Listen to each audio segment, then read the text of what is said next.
We should make up some fake names. Why? Just in case we have to communicate while we're inside. Oh, okay. I want to be Kyle. I knew this guy at camp. His name was Kyle. He was maybe 13. He got 2 girls pregnant, man. 2 girls pregnant. Yeah, Kyle. Who are you going to be? Steve. Steve. Yeah. Okay, Steve. Okay, Kyle.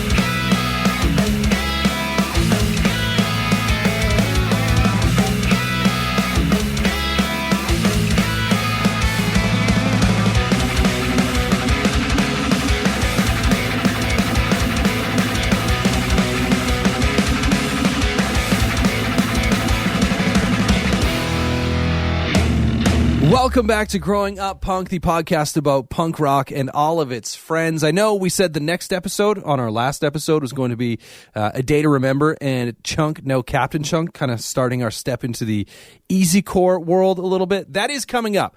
But in the meantime, we kind of shifted things a little bit. We got an interview for you today. Aaron interviewed Rob, used to play bass in a little band called Autopilot Off. For myself, the first time that I experienced Autopilot Off was when they were on tour with Slick Shoes. However, at that time, I should say, they were going by the name Cooter, which they'll talk about that, the name change from Cooter to Autopilot Off, amongst other things like, let's talk about playing in Japan, touring over in Japan, stuff like that, opening for bands like the Offspring, Avril Lavigne, touring with some pretty surprising artists as well, and the difference between playing a club show, playing for 10,000 people, that kind of stuff. Before we get into the interview, Aaron interviewing Rob from Autopilot Off, social media, we changed things up a little bit. Go follow us on Instagram and Twitter at Growing Punk Pod. Obviously, if you already follow us, we changed the Instagram handle. You don't need to do anything, but I've been saying it for so long now. I'm going to change it, and I finally did. So Twitter and Instagram at Growing Punk Pod. Go find us. You can find our personal links there as well. Anyway, we're going to get into this interview, Aaron and Rob from Autopilot Off, but it's right after this. Do yourself a favor and go listen to their last full-length, Make a Sound. It's one of the best punk albums you've maybe never heard. And I say that because I always felt like your band was super underrated and didn't get the attention that you deserved. Maybe that's just my observation, and we'll get into that in a bit here. But to start, what's the memory or life experience you had that made you want to pursue music? Well, first and foremost, thanks for having me, Aaron. This is definitely a cool thing to do, and thanks for the kind words of, with the band being underrated and whatnot. That's not the first time that any of us have heard that before. First, I got into music, I guess, like anybody does, fairly young, through like their parents' music. And I had a great uncle who played guitar, and spent a lot of time at his house. And when I was like probably really young, probably like 9 or 10, started like, he would show me a little bit of stuff, how to hold it and just the real basics of it. Yeah. And I didn't, once I was maybe like about 12 or so, I like really got interested in it and would always ask him about it. And he wound up giving it to me. And it was a really old Silvertone guitar from like probably like the early 50s, but it was an electric with this little amp. And I actually still have the guitar to this day. I was just going to ask you that. Which is pretty crazy. Yeah. I just, from there started just kind of figuring it out with like just playing along to records and, the best that I could. And I barely even knew like, how to play chords or even like something as simple as power chords. But, from there, it was just, I knew a bunch of people that played guitar and people that played drums, and nobody really played bass. And I was kind of playing one note at a time on the guitar anyway. So that's kind of where like becoming a bass player came into the picture. Yeah. And so you got kind of playing music, and at what point, like, did you see a live band, or was there a certain record or something that just sparked, something in you that made you think that you could do that beyond, just playing in your living room? Yeah, I think like probably the first stuff, like, beyond like my parents' music, beyond like, oldies, classic rock, that sort of stuff that I was exposed to was like, I guess what was like bordering on like kind of alternative stuff like in the 80s. But then I had a good friend that grew up across the street from me that and a couple other kids in the neighborhood that were a little bit older, and they were starting to get into bands and like punk bands. So the thing that really exposed me from the get-go was Descendants. That's awesome. The Descendants All record and the Enjoy record. Yeah. I remember having like a tape with those on both sides of it. And that was probably, the spark that showed, like, at that time, this is, way predates YouTube and all that, being able to like really see, what bands were doing, because this is like, I'd say probably around like 87, 88, like I was probably 12 or 13 at the time. And that, just seeing some of their live albums where there was pictures on the cover of them playing and it just sort of spawned from there of like getting into other bands, getting exposed to other punk bands through, like, I was super into BMX and snowboarding and kind of on the fringe of skateboarding with all that. I was always terrible at skateboarding, but like all the videos and stuff with that, it was like, that was where we were getting our music from, my group of friends that we grew up with. Yeah, and that's a pretty common. I mean, it was the same for me, like, skateboard and snowboarding, and that's why I like about, one of the things I like about punk music is it kind of came with a whole culture. It wasn't just, going to a rock concert and kind of that's that. Yeah. Was, all this other things that went with it. So if you were skateboarding or snowboarding, it was just kind of a part of it, whether you were, had it playing in headphones or playing at the skate park or, hearing, bands on those or on compilations or seeing, I remember seeing like reviews or ads in Thrasher magazine, and that was... I was just going to bring that up. Yeah, Thrasher was definitely a big one. Like, even though I wasn't very good at skateboarding, I always followed it and like stayed up on it and got magazines, and a lot of my friends skated. And yeah, like Thrasher, seeing like they always had a music section in it, and and it like sort of in my memory of just like seeing like Black Flag live pictures or like the Minutemen and Descendants, like stuff like that, where it was like you could just tell it was like they're just playing in like a small little bar versus like, at that point, probably the only concert I had seen was the Beach Boys, like at a state fair in New York. So that, was a very different sort of thing. It was very attainable. Yeah. Did you guys ever get your music in any skate or snowboard videos or anything like that? Yeah, we did. I wish I could tell you exactly which ones, but we definitely had not necessarily any really big ones, but it did get used in a lot of different action sports stuff, like, in the later years of doing the band. Yeah, that's awesome. How about in Thrasher magazine? No, I don't think anything was ever in there, because by that point, like, kind of I loosely say that we were a pop punk band, but we kind of fell into that, we were kind of in that world. And at that time, like, that wasn't necessarily considered the coolest type of music in skateboarding, Okay. Yeah. Well, yeah, for some, so kind of moving, back into the band, lots might not know that you didn't start with the name Autopilot Off. So why don't you take us through kind of what you guys were called before and just what were the starting years of the band and what did that look like? Sure. The band was originally called Cooter, which is a pretty horrible band name.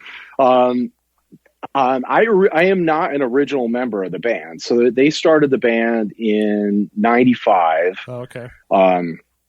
And they had a few different bass players along the way, including Chris Johnson, who was the singer of the band. I want to say he may have been playing bass right out of the gate and wasn't even the singer. There was another guy, Eric, that was in the band that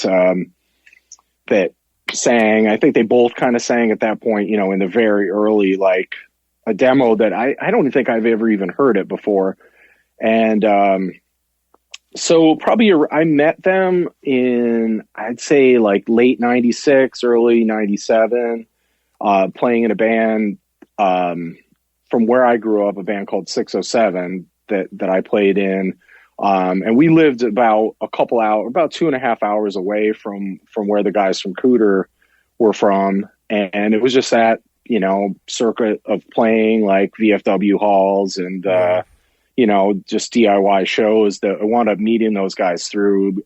We were on a compilation together, and I wound up meeting them, and I just really, really hit it off, particularly with Chris Hughes. I mean, I met all the guys, but Chris Hughes, a guitar player, and I just really like clicked, and he was like the business guy of the band, as I was in our band, and we just, we're back and forth, like, trying to get on shows and just exchanging info with like, oh, this guy books shows at this city in PA, and here's a spot like in Connecticut or New Jersey or something like that. And we just, they were moving along pretty good. And they had done a little bit of touring, just like going down the East Coast and back, like from New York to Florida and back. Just super DIY stuff. Yeah. And the band I had been playing in had we played a last show, and this was in, say, like spring of '98, and those guys, Cooter at the time, had played the show in our hometown Binghamton, where I grew up, and we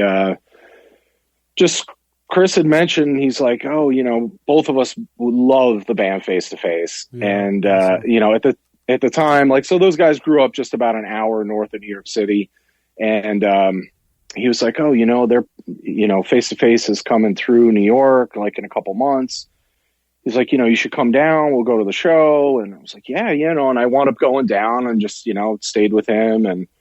And we went, and it was just like the first time we had hung out, outside of that little bit you get to hang out at your own shows. And we just became really close. And at that time I was kind of over playing music. It was just kind of like, at that time I was really pursuing doing graphic design. I was working at a screen printing shop and kind of had my own thing doing merch for bands on the side.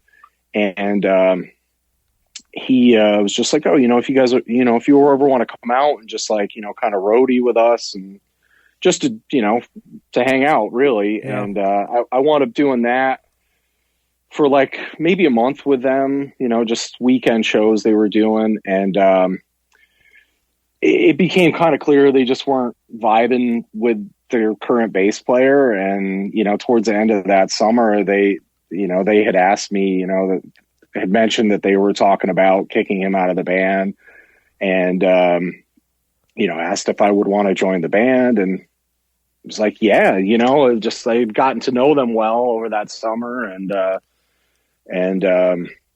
kind of lucked out because they had already lined up, like the first big tour they were doing was going out with MxPx that fall. Yeah.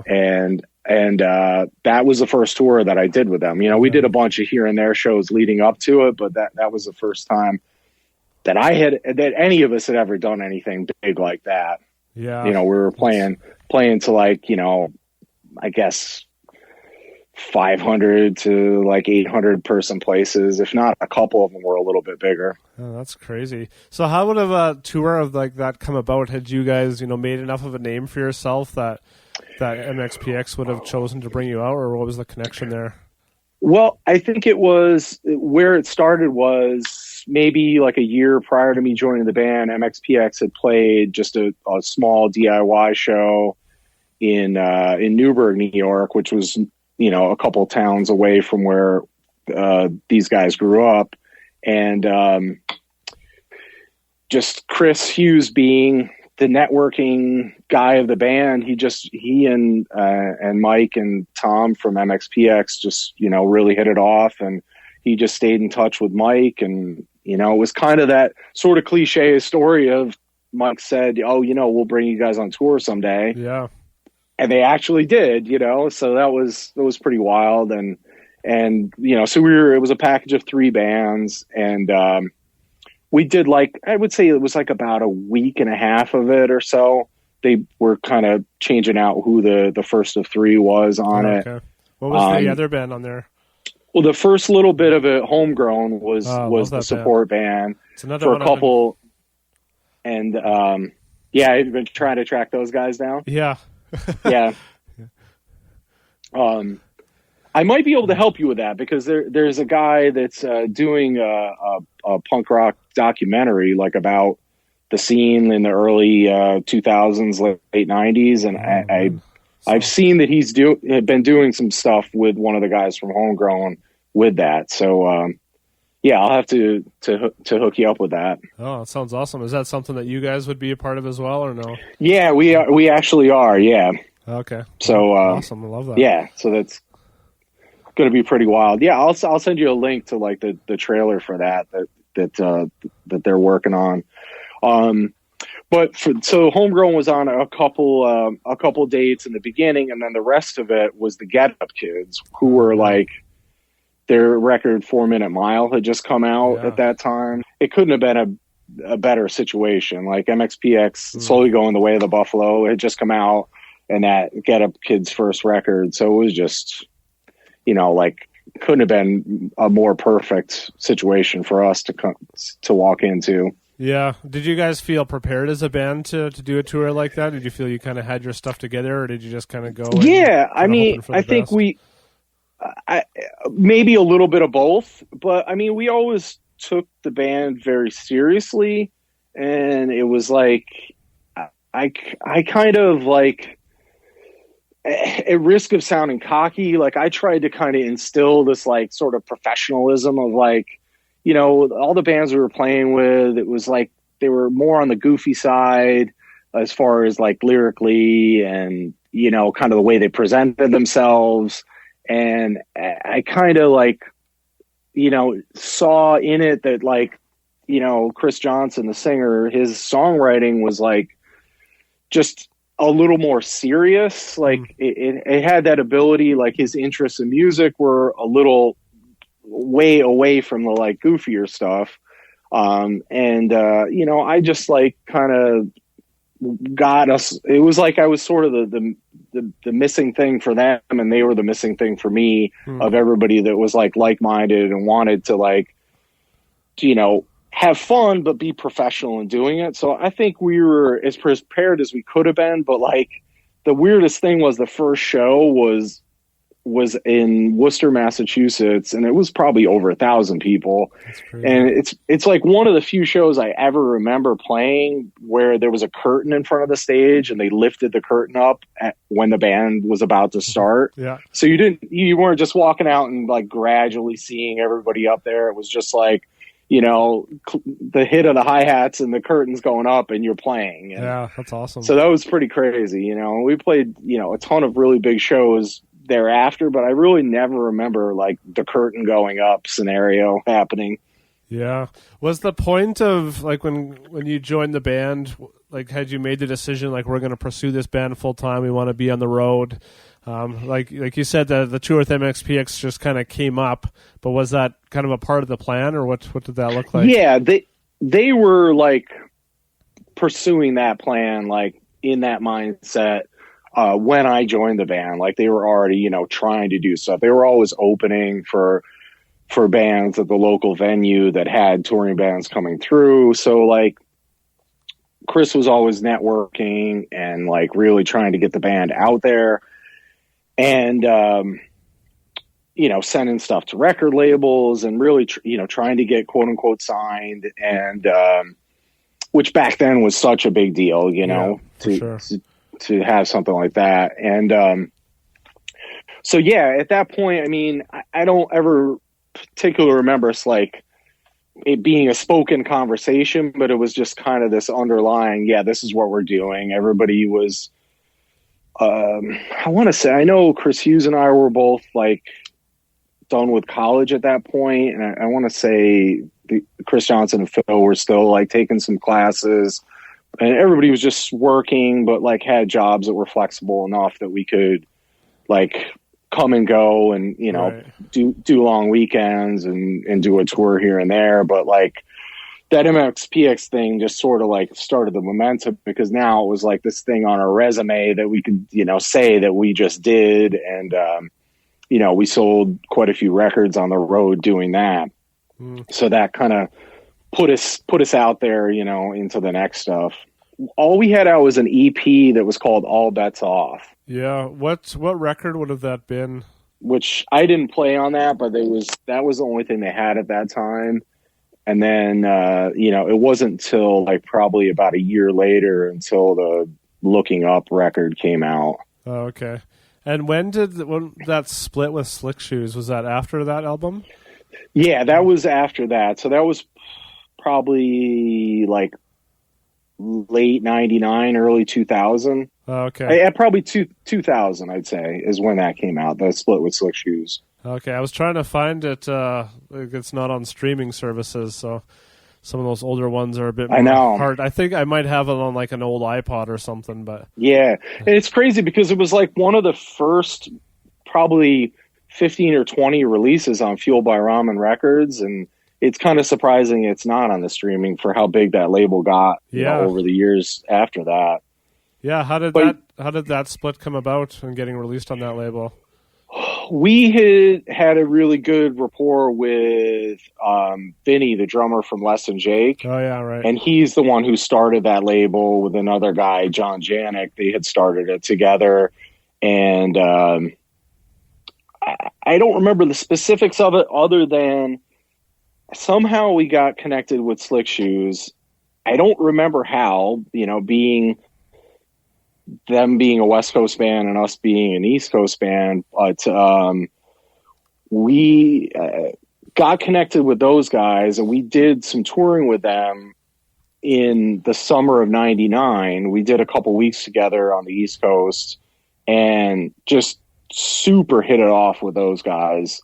And then it was just, I think we were talking about doing an EP with Fueled by Ramen, and then the split idea came about because Slick Shoes was a more known band than us at the time. Okay. They were kind of in between album cycles, so it made sense for them to do something like that. So that's kind of how that came to be with that split EP. Any chance you have any copies of those? I don't know. I definitely have a copy of it, but I can't say that I have more than one. Yeah. But Oh, that's yeah. Oh, I'm sure it's got to be out there somewhere, I'm sure. I know. Because there's two versions. There's one version that says Cooter on it, and there's another version that says Autopilot Off. Okay, so that was kind of when the new name change happened? And yeah, so the name change came about in 2001. So we were kind of gaining steam as Cooter and getting out there on tours, and we had put out that Looking Up record. And this band with a very similar name to Cooter from a different part of the country had sent us a cease and desist through their attorney of saying that basically, that they were going to sue us if we continued to use the name, and thought they were owed things, and, that kind of story. Yeah. And, we always hated the name.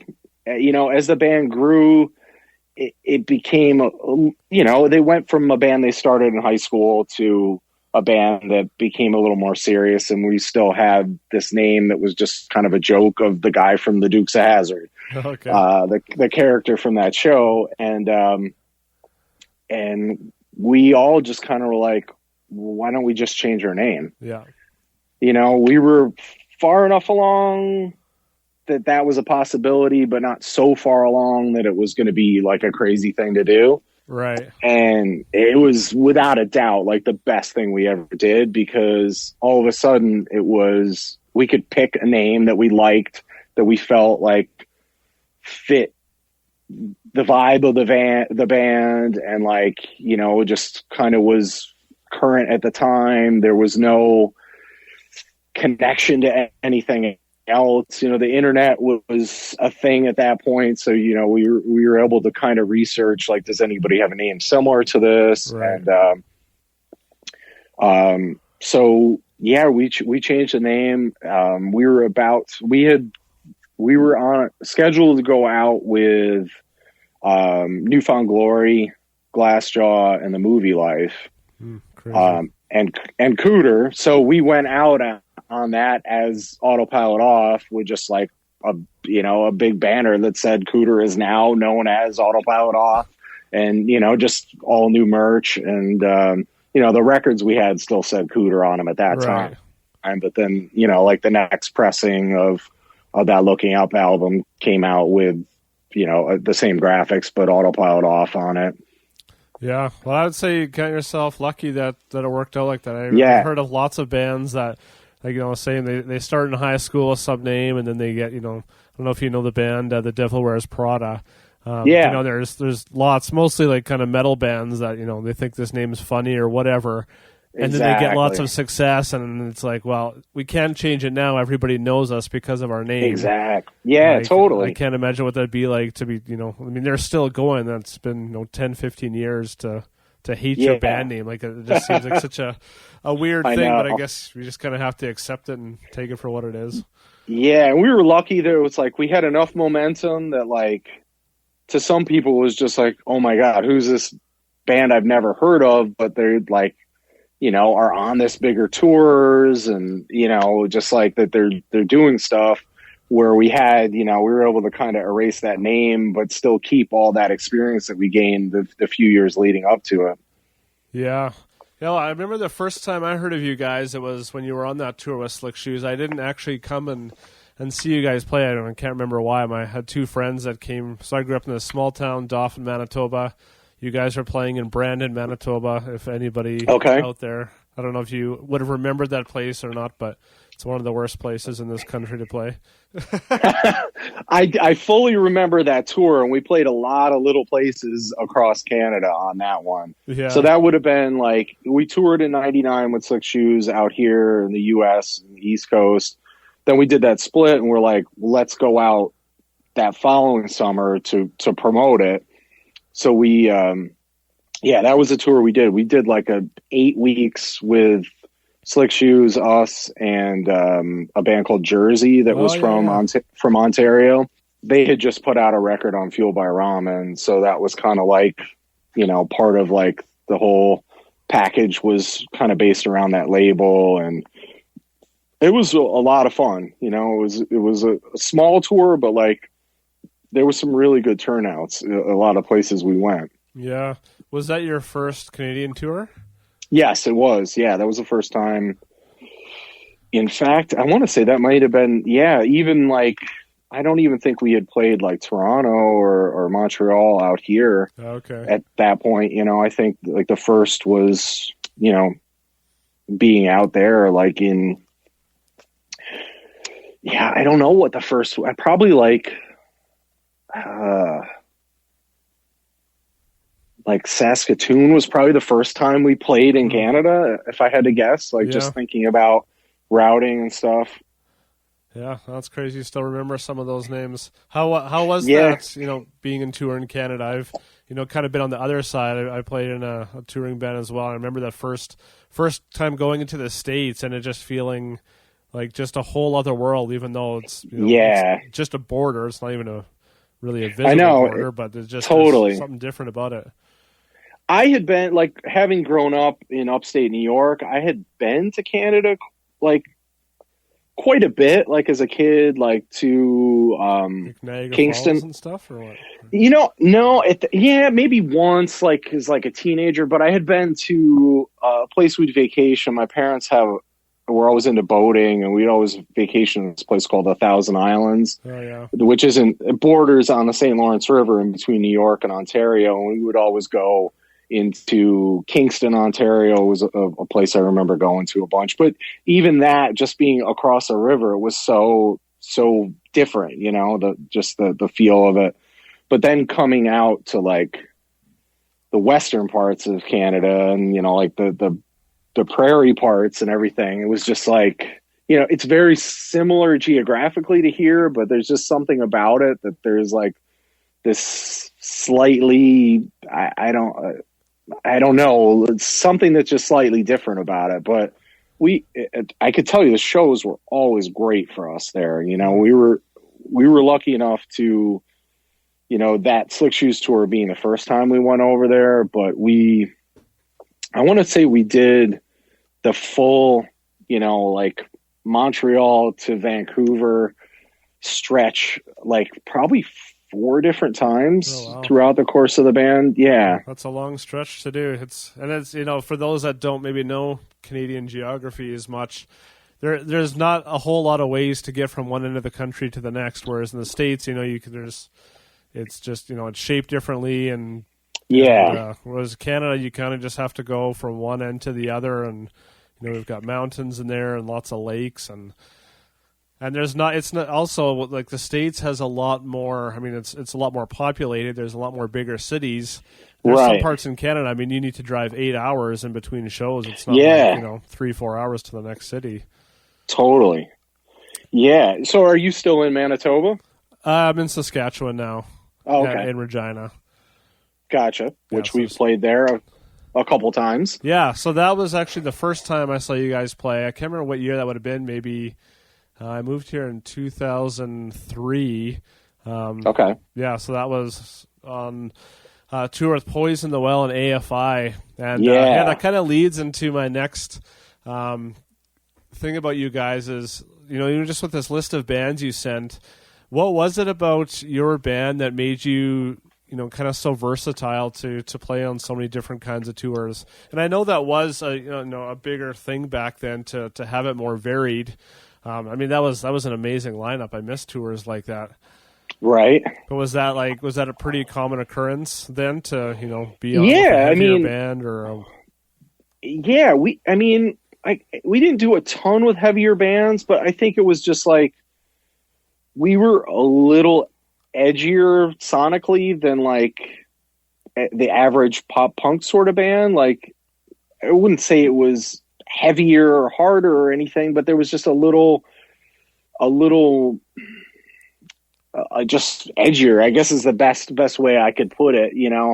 I know for me, like I grew up listening to like both, the Southern California punk rock stuff, the Fat Record stuff, as well as like New York hardcore bands and like that makes sense. Straight edge bands and heavier stuff like that.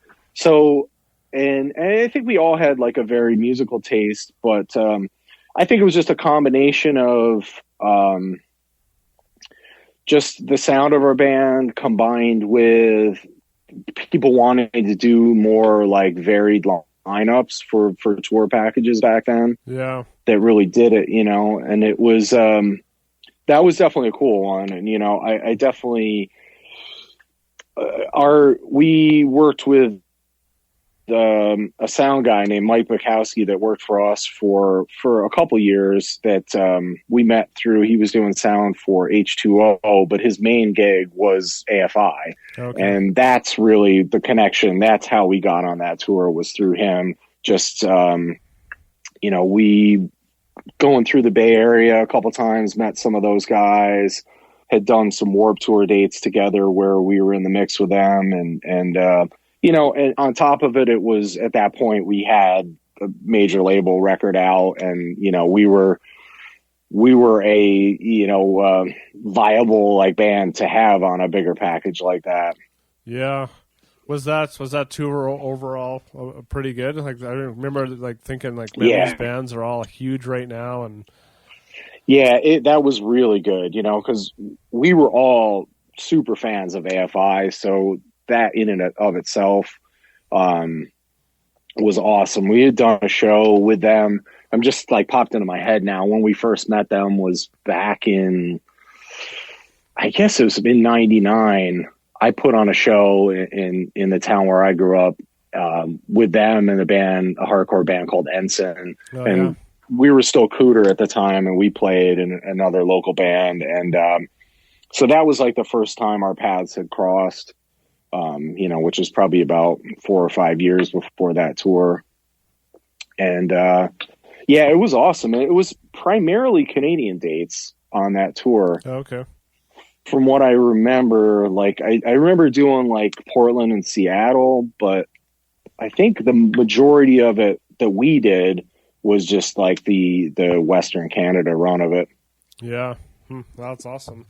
Yeah, I'm just looking at, so you sent me a list of some of these bands that you guys have toured with, and so kind of touch on my comment at the start of how you guys were underrated. You know, I'm looking at this list of bands, and, you know, so many of them, you know, are still going and have blown up, you know, bands like Newfound Glory, Good Charlotte, Simple Plan, you know, Goldfinger, The Offspring, Story of the Year.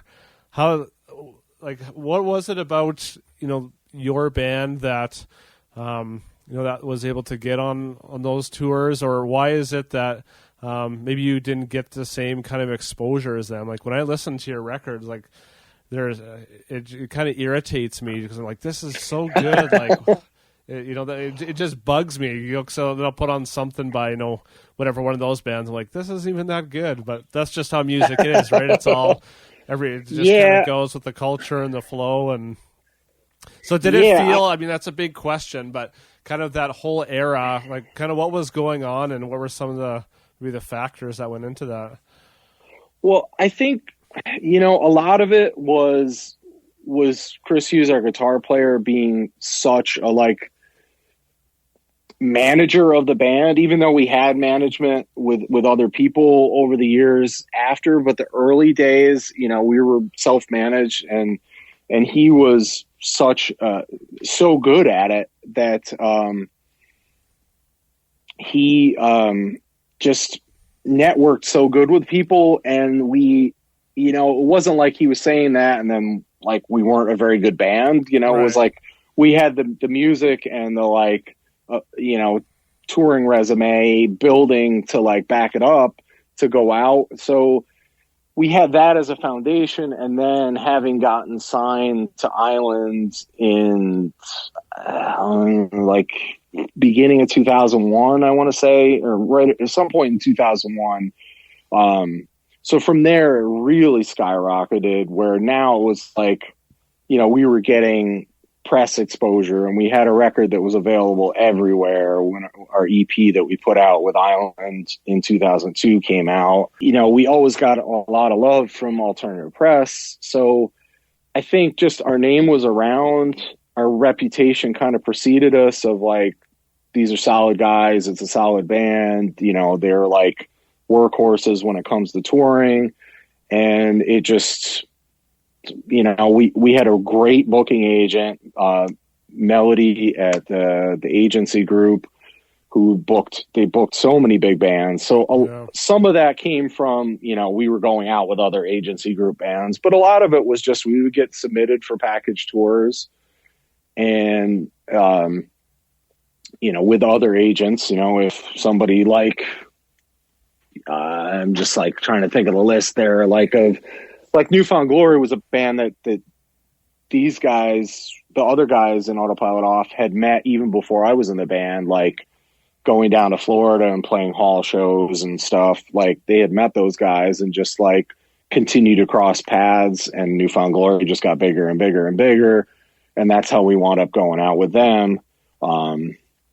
Same deal with H2O, with them being a New York band. We just, you know, hit it off with Toby. Chris and I really hit it off with him and would go see H2O a lot. And it just, Chris actually went out and toured with them in 2001. He went out as a guitar tech on Warped Tour with those guys. And that was like a huge, then he was networking, you know, on top of his usual phone game that he had back then. He was out in person with people, and you know, the result of that essentially was like, you know, we had a few different record label offers from indies and a couple majors, and that's how we wound up on Island, was just through that hustle that he had. And I should add that still has, because Chris still works in the music business today. Oh, cool.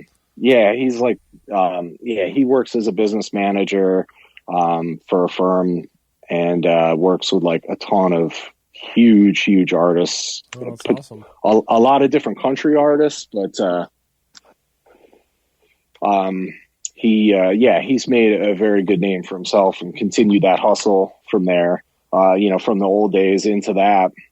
Yeah. And so a lot of it was just, you know, just that networking and connecting with people with just the ability to back it up. as to why we didn't crest to that next level, I don't know. I don't know if we just didn't have that little extra thing. Like maybe we weren't, I don't know, goofy enough, fun enough, like different enough or something. We were a little bit older, which seems a little crazy to think, that we were maybe, if everybody was 20, we were 25, Okay. So like there was always that little bit of thing like that. But then, Jimmy World exploded and those guys are probably pretty close in age to us, Yeah, or even thinking of, like Snapcase, Goldfinger. I mean, Pennywise, right, where those guys lots of those guys are older too. Those guys are like 5 years older than we are, So we were in this weird little bit of middle thing between that, Pennywise era and that Newfound Glory era, Yeah. But yeah, I mean, we like I said, kind of our biggest strong suit was just like touring, we like in 2002, 2003, we were on the road, like probably 250 plus days each one of those years. Yeah. Just back to back to back, And did that cause any strain in the band, or did you guys get along enough and you were just willing to do the work and so just did it?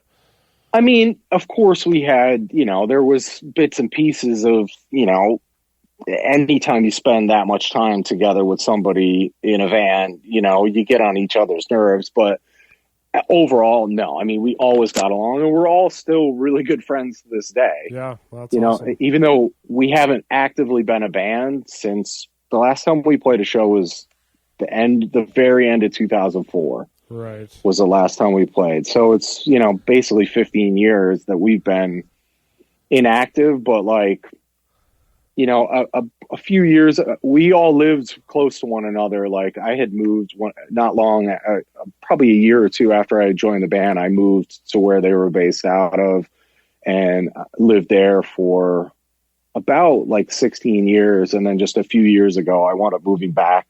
My family and I moved back to the area where I'm originally from. Oh, okay. So I don't see those guys as much, but it's just like kind of, we just pick right up where we left off, Yeah. but they're all like 15, 20 minutes away from one another. And that's awesome. And yeah. So it's wild. Like Chris Johnson, the singer, is married to Chris Hughes' sister, the guitar player. So okay. their families are like, completely intertwined. So it's kind of, it was like a family, and in that case, it actually is family. Right. Yeah. No, Yeah. I've heard of that happening with a few bands. So that's Yeah. cool. Yeah. Did you guys ever get to the point of doing bus tours? We did a couple. We did two. Let's see. We did a full Warp Tour on a bus, and then we did like probably 2/3 of a Warp Tour that we were on, where we were on a bus. Then we did another tour with the band American Hi-Fi. Oh yeah. It was sponsored by Toyota, and they paid for the bus. So awesome. That was the only time we did a club tour that was on a bus. Oh, okay. But other than that, we had the option a couple times, but it was sort of like, well, do you make money or spend it on comfort? Yeah, and there was a little bit of that perspective of like, all right, we're going out as the first of three, and maybe the second of three bands is in a van and trailer, or maybe nobody else is in a bus. It's Right. kind of, it's a little weird, Yeah. I know, like, it's weird to say that, being like, what people thought and everything, but like, I think that just would have been a little awkward thing. As much as touring in a van absolutely sucks, Yeah. but touring in a bus is amazing. We just, it was more like we were able to not work in between tours, and Right. Yeah, exactly. Like you're saying, to trade the comfort for, it was comfort in a different way. It was like, okay, we're off for a month. Nobody had to work. We were able to live off of being in the band for at least the last probably 2 years, 3 years of it. Yeah, because I think those buses are like $1,000 a day to rent, aren't they? Like Yeah. driver, and So thinking of Warped Tour, I've heard quite a few bands on talking about, they don't get a bus, but they get that extra $1,000 a day or whatever, and at the end of a summer, they're like, I put a down payment on a house or whatever, it sucked for the summer, but now I've got $10,000 to show for it or whatever. Right. And back then, I see, within the last 10 years, there's these, I want to say it's called bandwagon. They're converted, box truck, RV type things, something like that had existed. I think that middle ground, we could be halfway between it, and maybe pay somebody to drive, but it just never, something like that would have been make it yourself. So, we just opted to when we were signed, got a brand new van and trailer and, just really we're able to do it that way and spent, we didn't rough it at that point. We would get, we had the 4 of us in the band and 4 people on our crew. And we would get 4 hotel rooms and, you slept in a bed every night. But that certainly did not happen in the early days when, we're cramming 6 people in a hotel room and, our buddies would come on tour with us and stuff like that and sell merch. And, we were pretty conservative in that regard. Yeah. Yeah, there's a few other tours I'd like to touch on here. So there's 2 you guys did in Japan, one with Andrew WK and one with the Offspring. Those were 2 separate tours? Yeah, those were two different tours. So we went over there 3 different times. The first time we went with Sum 41. And then the second time, that was probably in 2002 that we went with Sum 41. And then maybe 6 months later, we went with Andrew WK. And that was really just, he was on island, we were on island. We had put out our Looking Up record as Cooter was put out by a label in Japan called Big Mouth. Okay. They released it as a Japanese, or licensed it and released it over there. So we had a following in Japan before we even went there. And because of that, it isn't always, from what I understand, even with major label records, they don't always get an international release. Right. So for us, they did, Universal Music put out domestically in Japan our EP and Make a Sound because of we had toured, or we had that record out there previously and had a built-in fan base already over there. So we went over with Sum 41 and then 6 months later with Andrew WK. And then it was probably about 6 months after that we went back with the Offspring. Yeah. That's, what was that like? We talked about touring in a different country like Canada. I mean, Canada is fairly similar to the States compared to, going to a completely different, continent. And I mean, it was over the top, culture shock going into it, right from getting picked up at the airport and sitting in the front. I happened to be the one that sat in the front seat of a van, except we're on the wrong side of the road and I'm on the, driver's side without a steering wheel and the guy's driving and, we're just flying down these highways and in the middle of the night and, and then just going into a hotel room that's, I'm a pretty big dude and it's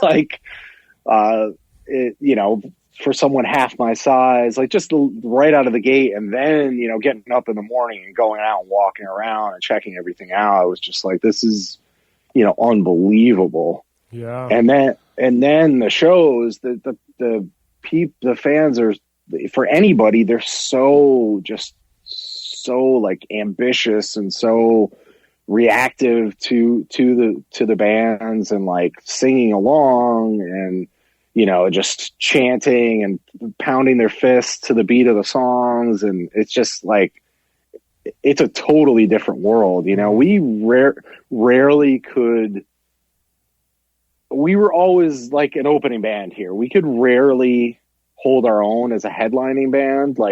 In certain places we could, obviously at home we could. Yeah. And there were a few places around the country that we could, and we never tried it in Canada, but we probably could have in some places there.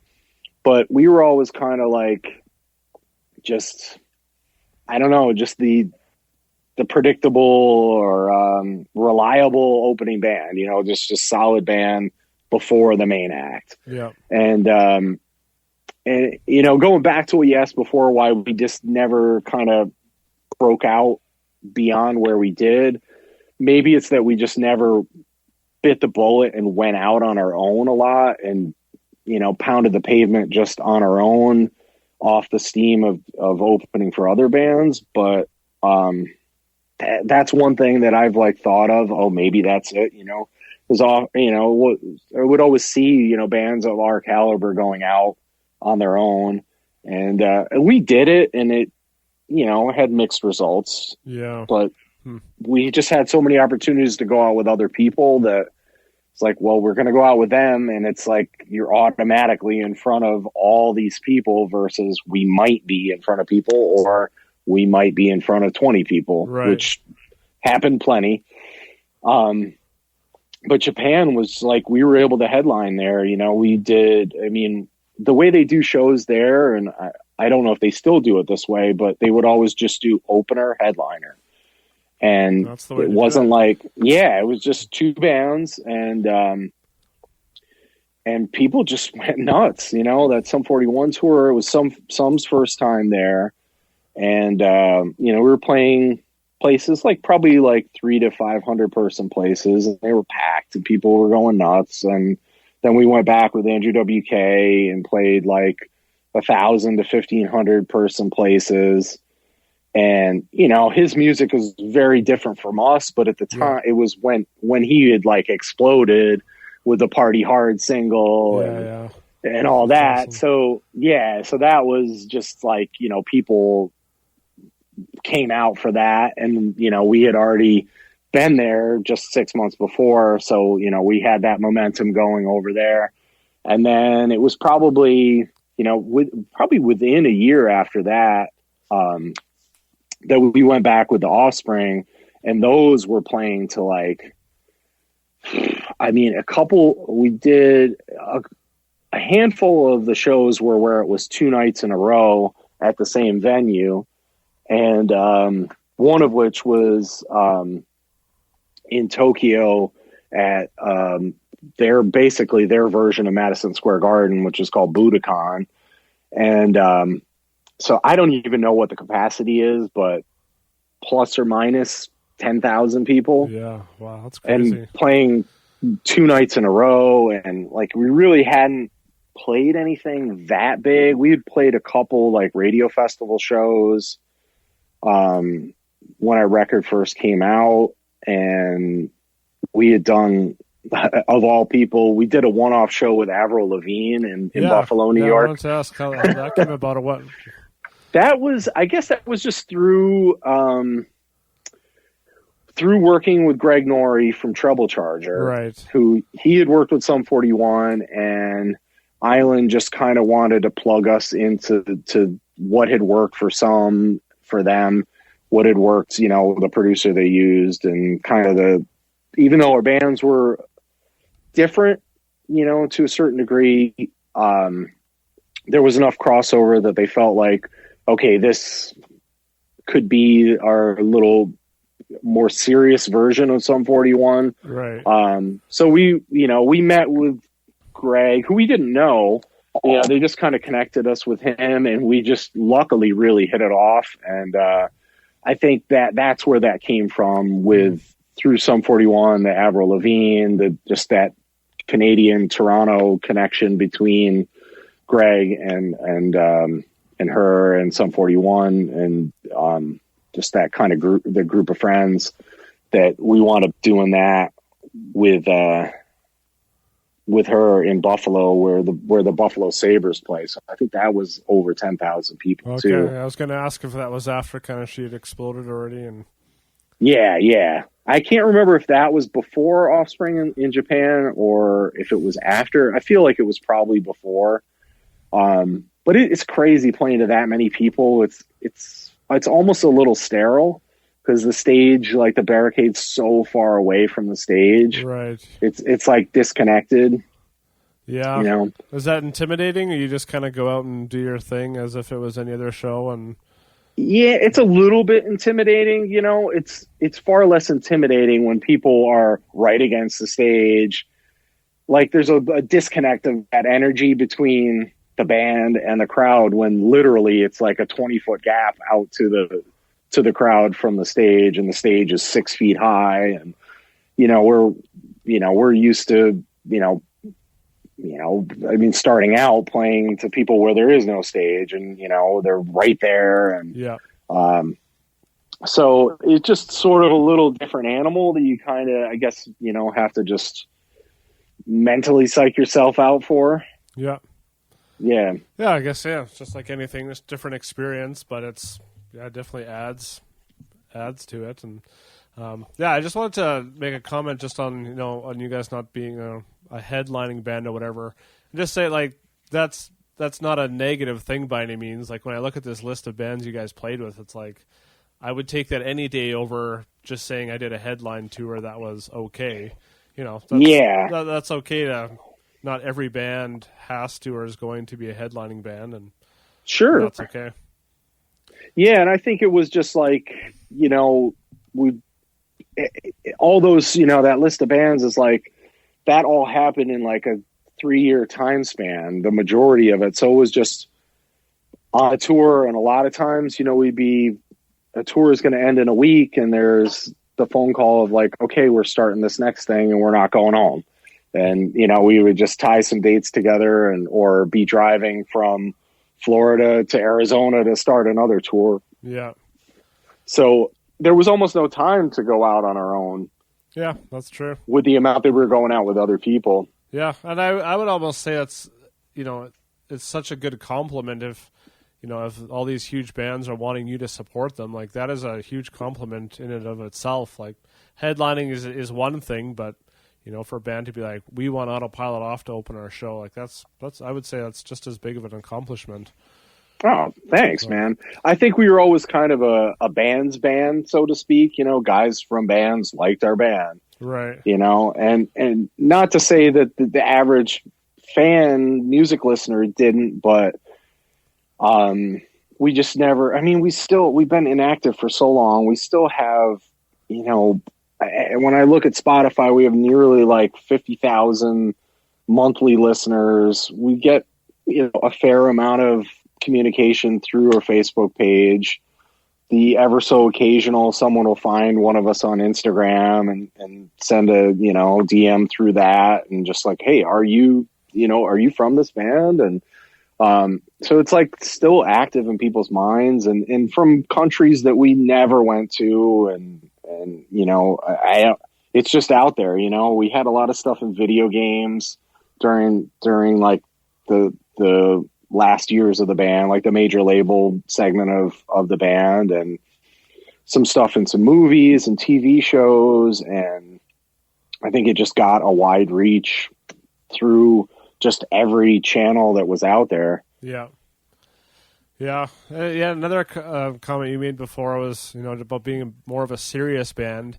And I think that's why bands like you guys were a band's band. Because when I look at, like bands like Good Charlotte and Simple Plan, even Sum 41, like all great bands, but they kind of get annoying and obnoxious after a while. Like, it's like, okay, we get it. It's, whatever, their thing. But a band like you guys, it similar sound, but there was just something that kind of almost seemed more authentic to it. You weren't, doing it to, or it didn't come across as you were doing it, to become this big band or to be playing arenas or whatever. It's like, you kind of just had more integrity with the music and just went out and did your thing. So, like, yeah, I think a big part of it was like Chris Johnson's lyrics were always very, he took a lot of pride, as we all did, in his work with like his lyrical content and his lyrical subject matter that wasn't, it wasn't jokey, it wasn't goofy. And that's not to say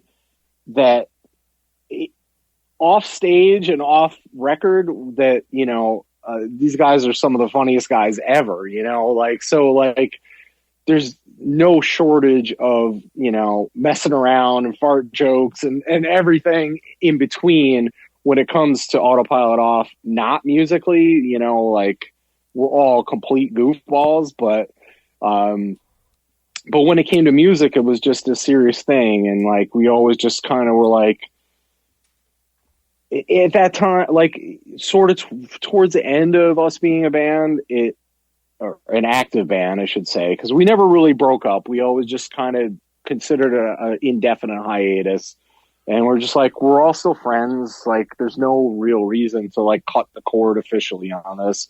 But while we were active, it started to be a little bit more of this fashion show with bands, a little bit of makeup. And I mean, not that hadn't existed prior with, different styles of music, but even bands that we were friends with and toured with, it was a little more of that element to it. And I think we never had that, and we intentionally never had that. It was just like, we wear like black t-shirts and black pants and Vans, and like, that's just like kind of what we do. It was sort of, I won't say that was unspoken, but it was a little like, we should, present as unified, like the way we look, but not like manufactured. Because that was just kind of where we were at. It was just like a jeans and t-shirt sort of thing, but it was like what we intentionally did to like not stand out, not make ourselves personally stand out, and to make the music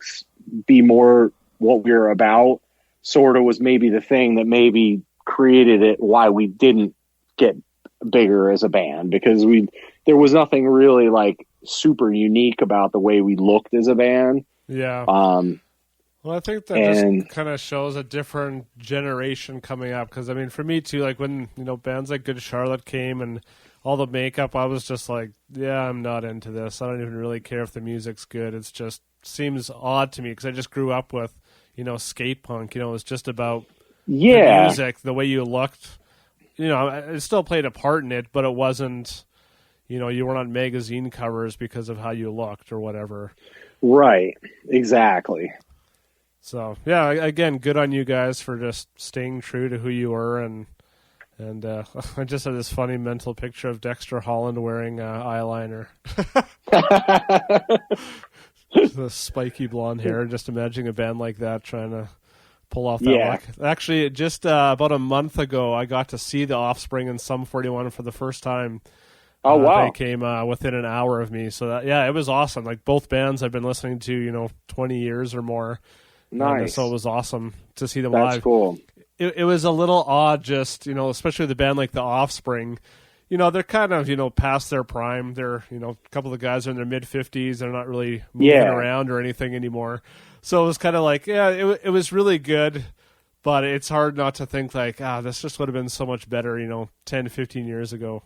Yeah, but totally. I see what you're saying. Yeah, nonetheless, it was a really cool experience, and but I've seen some Sum 41 videos. Just kind of falling down a rabbit hole on YouTube, and like I've seen current stuff of them, and I'm like, man, they still can totally hang. They're still all really good players, and they still look like Sum 41. They're not like older guys now, and it's it's cool to see, like you said, that list of bands I sent you that we toured with, almost all of them are still active. Like, we're probably one of the few, even like Slick Shoes is doing stuff again. They're working on a new record, and and most of those bands have, MxPx has stayed going strong straight through everything. Newfound Glory has stayed going strong through, all the different eras that have happened over the last 20 years. Yeah. So it's really cool to see. I guess, again, which goes to show, I mean, some of those bands like Good Charlotte and stuff, I mean, they're still around. But bands like Newfound Glory, they stayed true to their sound, shift a little here and there. But I think, these bands, they do more of the makeup or whatever you want to call these scene bands, like, they only kind of last for so long because their fan base is typically younger. When they grow up, they don't really care about that anymore. Whereas, guys like me that grew up with these punk bands, like, it's still what I want to listen to. It still influences the way I dress and, whatever, right? It eventually outlasts everything because it's not a fad. It's just authenticity. Totally. So it's cool you guys are a part of that. Yeah, the last tour I wanted to touch on was this Project Revolution tour. So that was with Linkin Park, Korn, The Used, Snoop Dogg. Yeah, that came about. We wound up getting... You guys headlined that tour, I'm assuming? Yeah. Oh, yeah. Yeah, of course, yeah. The one headline tour you get.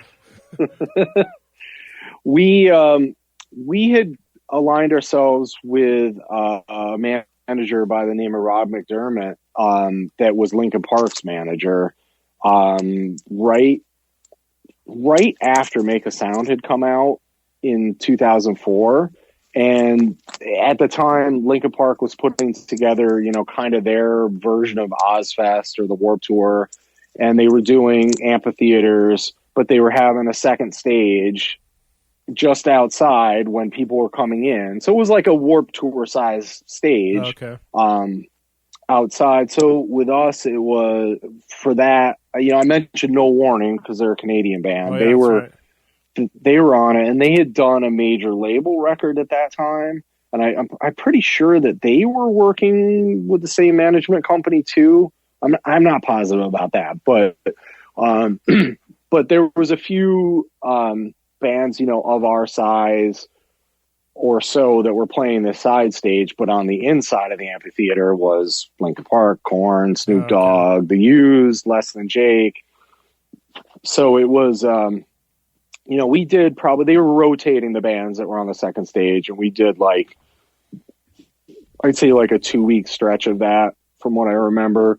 And it was awesome. It was like playing Warped Tours outside. It was, during the day, but we were, exposed to a lot of people that would never have seen us otherwise. It was just your average, radio rock sort of fan that would, was just like, there's doors open maybe a couple hours before. And the way it was timed, there was gaps in between the main stage bands where people would kind of rotate out into these, beer garden areas and stuff where the stage was. And, sometimes there wasn't a lot of people. Sometimes there was a ton of people. Huh. It was definitely a cool experience, Yeah, the nice thing about those is, you play earlier on, then you pack up and you just kind of hang for the night, go mosh to Snoop Dogg or whatever. There you go. There it is. Yeah. Well, that's. I don't come across many bands like you guys that had such a varied, array of bands that they toured with or fan base. So it's really intriguing, just the different opportunities you guys had. I had no idea that. You guys had toured with so many different bands. So, yeah, I figured I would just point that out because that was sort of our claim to fame in a way. Was man, these guys have been out with everybody. For a band like us to go out with Snapcase and Boy Sets Fire, who were bands we listened to growing up. Yes, and at that time, the other band on that package was the band Atreyu. Oh yeah, and it was. They had just gotten signed to Victory, and it was their first tour. And then they became an enormous band not that long after that. So, that was a very cool experience. Doing that, and it was at a time when hardcore was a little bit dead. It was before it kind of got a resurgence, in the mid 2000s, 2007, 2008, it started to kind of jump back up. So it wasn't as awesome as it might have been in 1997 to have played with Snapcase and Boy Sets Fire, from what I remember of going to shows in Syracuse and Buffalo and Rochester, seeing those bands, when I was younger, but, it was certainly very cool, to get to know those guys and to get to play with them. And they were still musically at the top of their game. Oh yeah, that's awesome. Do you know how many albums Make a Sound sold? I'm always intrigued by numbers. I think the number I remember hearing back then, and I'm sure it was more after that, before kind of the death of CD sales. Right. I think it sold between 60 and 70,000 records. And was that a success to you guys, or what were your Absolutely. hopes of that? Yeah. To a major label, not so much, but the way we were signed, it was more a kind of developmental deal as a band. And that's why we did an EP out of the gate, just to get something out quickly and introduce the band, to the mass public. And then with that record rolling out, about a year later, it did well. But at that time, things were starting to change a little bit. CD sales were starting to drop off, and I'm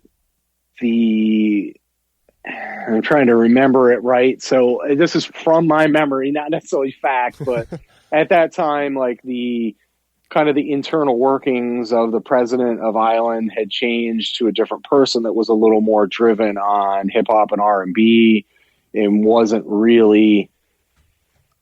We saw the writing on the wall that we were probably going to fall by the wayside. And it was kind of the beginning of, I don't know if you're familiar with 360 deals, where the record labels, the majors, were starting to like tap into like a percentage of bands' touring money and their merchandise money. Yeah. And so we wound up like getting out of our contract before we stopped being a band. So, at that time, we were kind of like a little bit of talks of what are we going to do next? And, are we going to go take a step to like a bigger indie or do a different major? And I can't remember specifically how interested anybody was, but like, we just decided that like, that wasn't going to be the best home for us to move forward. And then ultimately we decided that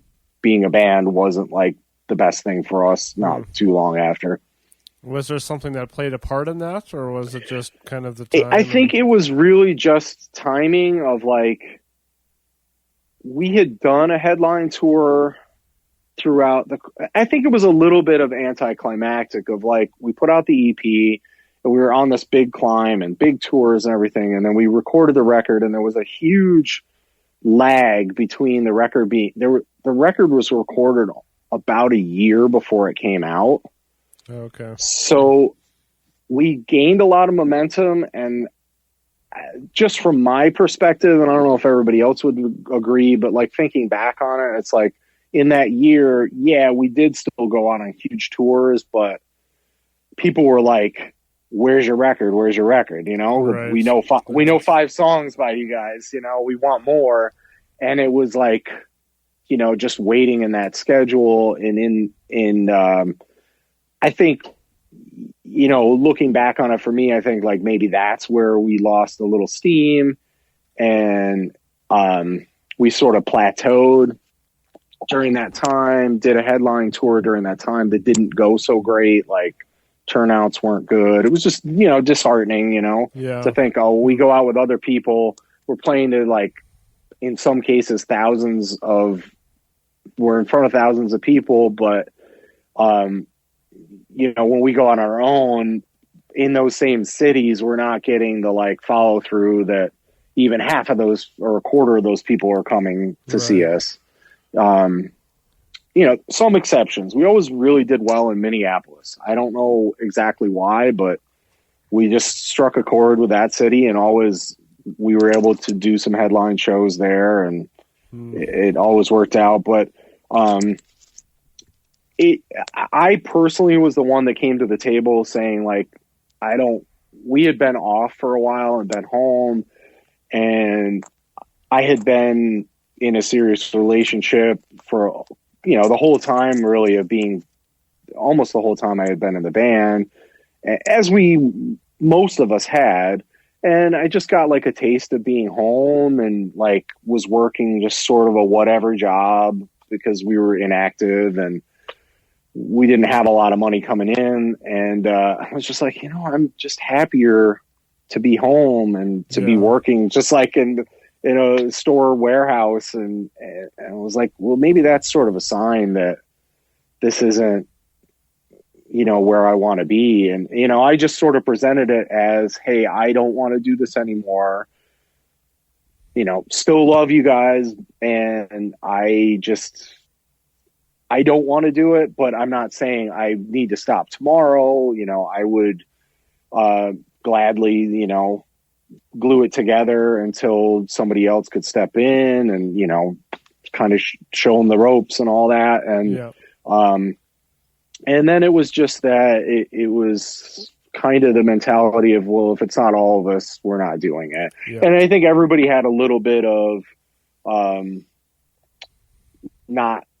we were all like getting close to turning 30 at that time. So it was just sort of like a little bit of like wanting to pursue everything else in life that we weren't able to. Right. Yeah, with being away, 3/4 of the year and being home just for a day or two or a week or two at a time. I think, at least for me, it just became like, my heart's just not in this anymore. And like, how can you go out and rough it and do it? All the shows were always awesome, but it's, people always say it's the 23 other hours of the day touring that just absolutely suck. Yeah. I mean, you have fun because you're with people you enjoy, but, and that you're tight with, but, it just became like, the other guys being like, yeah, I just don't want to do it either. And if it's not all of us, then we should not do it.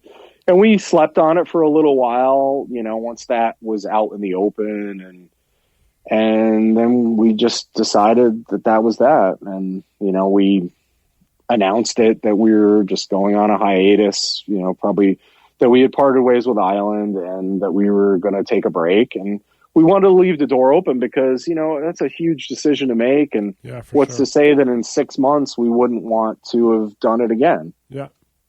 To have that breath of fresh air and then like, because there was never a point of like, you just couldn't take a break. We just had to keep that momentum going and keep it going. And, I think maybe had we just said, let's just conscientiously take off the next 6 months, let's book something, let's have something to look forward to, let's write some music, let's spend some time at home and, kind of distance ourselves from it just enough to really want to go out and do it full blast again. But it just didn't feel like that was something in our position that we were really allowed to do, so to speak. Like that was just kind of unheard of to just step back. So for us, we went out on a high note, as far as the band went. We had the last tour we did was with Story of the Year and My Chemical Romance and Anne Berlin. Wow, it's quite a final tour. Yeah. But it wasn't known that was a final tour. It was just that happens to be the last time we went on tour. And, I think the last show that we played was H2O's 15th anniversary show in New York. Right on. Actually, it's probably their 10-year anniversary show. So, yeah, because that would have been, 10-year anniversary show in New York. And we played a couple shows around New York, New Jersey at that time. And then just, there was never a last show or anything like that. And then, so that was the very beginning of 2005. And then, like I said, we all lived near one another. We all were still friends. I mean, we kind of maybe took a little step back because we had spent so much time together, but slowly, like, reunited, like in hanging out. And then it just sort of about 5 or 6 years later, it was like, I don't know, we were at a party at a mutual friend's house and it was just like, hey, maybe you guys ever want to get together and play? And we did, and it was just like kind of picked up right where we left off, and we started writing songs, and then... Yeah, I thought I saw something online like a number of years ago how you guys are going to be putting out more music or something like that. Yeah, so we made an attempt to do that, and I think we just kind of spoke too soon, so to speak, about it. Like, it was at a time like we saw bands around us getting back together, and that wasn't necessarily the motivation, but the way we went about it when we did start playing again is we made a Facebook page and we made an announcement and posted some videos and pictures and said, we're working on stuff. And then we were just doing it all ourselves. And Phil, our drummer, had gone to school for audio production, like after the band had ended, and was working in TV and audio production at that time. And we're just like, well, let's just do it ourselves, and with the help of a couple friends. And it just got like out of our hands a little bit. Like we bit off more than we could chew by like announcing it, and it felt like there was a pressure along with it to do something, and we really just wanted to do it just as the core of like, this is fun and whatever happens. And probably the biggest thing is none of us really had time to do it. Yeah. 3 out of 4 of us had really young kids at the time. And I owned a business at that time, and it was a little tough to do, to make the time to do it. And it was awesome when we got together, but like it was few and far between that we could schedule all of us to line up. And it just sort of like fizzled out. And in fact, we like recorded, or to some degree, we released 3 songs, but we recorded 5 or 6 songs. So there's a few songs that we just never finished. And like, never say never is really kind of, I guess our motto is just like, yeah, if the mood ever strikes. But like, honestly, more times than not, if we get together, it's more to hang out, and it's the kids playing and we're drinking beers, and it's just, it's more of just a friends, family sort of thing that it is, talking about, well, we should get together and play music, Right. And after that, I continued. I guess I'm really the only one that's continued to like play music and play in a couple bands just on local levels since then. And everybody, still plays their instruments at home and whatnot. But, after that, I got together with some other people and played in a band called Ed for a couple years. And since I moved back to where I grew up, I've been playing with some other people here, and it's just for fun. It's just that softball league, hockey league sort of thing, but it's playing music, Yeah. Yeah. I mean, that can be just as fulfilling too at this point, right? It's nice Absolutely. to not have that pressure to be pursuing it. You're just doing it because you love it. If you don't want to do it, you just say, I don't want to do it. And that's it. It doesn't affect a bunch of people in this whole system and whatever. So totally. That makes sense. So yeah, well, we're gonna wrap it up here. I just wanted to. So I had asked you what your top 3 records are, and I always just love hearing what what some of my favorite bands are influenced by. And so yeah, if you just want to kind of briefly touch on each one of those and kind of why they're in your top 3 and maybe why they stand out to you. So the first one is Face to Face's Ignorance is Bliss. And that's one, I've been listening to Face to Face for years, and I went and listened to that one this week after you suggested it, and I don't know if I've ever really listened to that album before. You're one of many. It is not a popular record. In fact, when it came out, like people absolutely hated it, and people totally shunned the band, to the point that they've admittedly ran away from it and just were like, sorry, we just kind of made a artsy sort of record of what we were into, and we'll go back to doing what we do. And, they've experimented since, but I think it was just the timing of that record that it's absolutely love Face to Face. And it's a real hard thing to not put their self-titled record in that top 3, because that was such a big deal, and like saw them quite a few times live during that era of the band. And then they, there was a pretty big gap. Like the self-titled, I think, came out in 96. Yeah. And it wasn't until 99 that Ignorance is Bliss came out. And it was just, at the time I was listening to, in addition to, punk stuff, listening to U2, listening to The Cure, and a little more atmospheric stuff. And they came out with this record that sort of blended punk rock and that, that was sort of this hard rock record. And I have literally listened to that record. I can't even tell you how many times. Like, it's been out for 20 years. Probably the first 10 years it was out, I listened to it every single day. Yeah. Like, wow. I just live and die by that record. And, to the point of annoyance in the van on tour, whenever I was driving, that was going on. And not that everybody didn't really like it, but they got a little sick of it. But yeah, that was just one that was just it just fit the time frame. And I think a lot of these records, these 3 records I mentioned, are a big part of that time frame piece of they just happened at a good time in life. And it was when I had joined Cooter, which became Autopilot Off, not too long before that record came out, and we were starting to kind of get away from that, fast, double time Fat Records beat, and starting to not slow down, but just let the music breathe a little bit more. And then that came out, and it was like, oh, one of our favorite bands came out with this, and this record that's just leaning in that direction. And, it was definitely an influence on all of us across the board with songwriting after that, and just something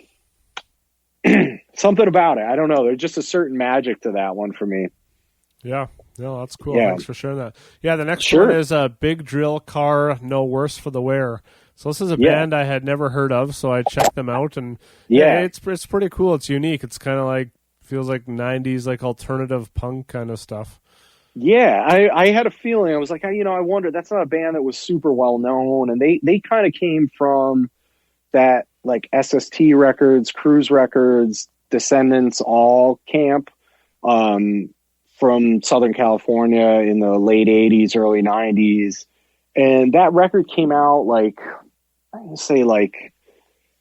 right after, the year after I was out of high school, and was just a timing thing of a beginning of the summer, just that vibe summer record. And I always loved Descendants and all. And I got exposed to Big Drill Car through snowboarding videos. Okay. And loved the record they had out before that. And, or the 2 records they had out before that. And then they kind of hadn't put something out in maybe 2 years. And then this just popped up. At that time, things would just pop up out of nowhere. You'd see an ad in Thrasher for something and be like, oh my God, I had no idea, where now, it's coming. And, just musically, I just love the melody to it, and the Descendants feel. And in fact, Bill Stevenson produced all their stuff, so that was one of the first bands outside of Descendants and all that he worked with. So, that just holds a special place for me. And it's something I just kind of revisited over the last 6 months, and have been listening to it quite a bit on Spotify, over that time. So that was fresh in my head. Yeah. Awesome. Yeah, and then the last one is Minus the Bears, Infinity Overhead. So, this band is still around, I think, right? They just stopped touring a year or 2 ago. They just said, we've run our course and we're done. But, that was a band, that I got into, in later years, post being in Autopilot Off. Right. A couple guys that I had become friends with that worked for me were, about 10 years younger than I am. And they exposed me to music, in our shop, listening to stuff that, I'd never heard of. And I had heard the band name, just seeing it in alternative press and whatnot. And it just, their album, Mino Celoso, was the first thing I'd heard by them. And just that record, that Infinity Overhead, like, is just, it's got such a just good feel to it. It's always just stuck out as a favorite for me. And it came out like not too long after our son was born. So I remember listening to it a lot at that time, like going through like, you know, a big, like huge life change and, you know, such an exciting and scary time. Yeah. But having this, you know, kind of at times really mellow record, you know, it just sort of just fit the bill across the board for me. So it was sort of like, it's hard to narrow it down to 3, but that was sort of like, you know, thinking about ones from like really like major times in my life, you know, and that definitely is one for sure. Yeah, man, that's awesome. Yeah, I love hearing, you know, you kind of always assume like, oh, the punk guy is going to pick, you know, all the classic punk albums, but right, most of the time that's not the way it is. So it's always cool just hearing the different influence, you know, how a record, you know, stands out because, like you said, it's something happens in your life, and so it kind of sticks with that, even if maybe it's not, you know, your absolute favorite album musically. You know, it's not just based on that. So that's really interesting. Yeah. But anyways, we should wrap this up. Awesome. I just really appreciate taking the time to Aaron, do this. Thanks so much, man. Yeah, I just love hearing all these stories, and thanks for the effort you put into it. And yeah, totally. Thank you for doing the podcast. You know, I've listened to a couple episodes, and you know, I know you got a lot of stuff stacked up for some stuff coming up. So that's cool to see that it's taken off for you guys. Yeah. It just kind of started as, you know, 2 guys liking talking about music, and it's just, it's so, you know, as I've been doing this and just realizing, you know, well, I'm not realizing, you know, I know with social media, it's just more accessible now, but it makes it so much easier. It's like, oh, I want to try this. Okay, well, you know, it takes a bit of work and effort, but really not that much compared to, you know, what it would have taken 20 years ago to set up an interview with a band or whatever. So. Oh my God. Yeah, totally. But yeah, so it's been awesome. But yeah, thanks so much for coming on. And yeah, I hope, some of your fans can check this out and relive the dream and go back and listen to your records and remember those good times. For sure, man. Awesome. All right, thank you very much, Aaron. I appreciate it, man.